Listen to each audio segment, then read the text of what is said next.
This rally and protest that we saw and we were in the middle of did continue for several hours. It seems to have been dispersed. There were huge numbers of riot police who were deployed. When we saw them, the street protesters and the riot police were really engaged in running battles with each other on one of the street corners. There were stones thrown, there was garbage cans set on fire, and the people were shouting, "Death to dictatorship." They were shouting, "Mousavi, get my vote back for me."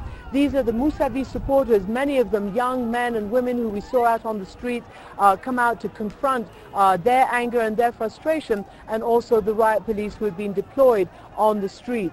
Now, then we also saw them move on to another square and move down in what developed into a march, practically filling the whole boulevard, the main avenue that connects North and South Tehran.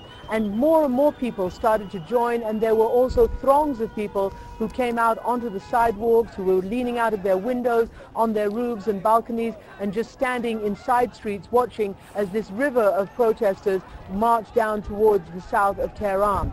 They were shouting again, "Mousavi, get our vote back for me." They were shouting at some point, "God is great," because they didn't want to look like that they were, anti-revolutionary. They were also shouting, "Down with the dictatorship." So this was going on for hours and hours. And as that happened, the official results from the Interior Ministry came out, giving, as you just reported, President Ahmadinejad, in fact, a 2-to-1 victory just about over his main rival, Mir Hossein Mousavi.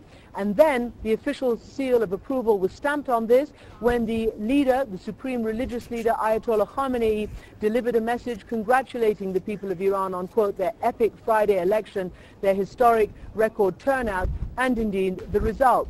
But Mousavi and another reformist candidate also wrote open letters to the people of Iran questioning the legitimacy of the result and accusing of cheating and manipulation by the establishment. Mahmoud Ahmadinejad, who seems to have been re-elected by a landslide as declared by the official results here, plans to address the nation on television in over an hour from now. Betty? And we will be watching very closely when he does. Christiane Amanpour joining us live today from Tehran. Thank you so much for that.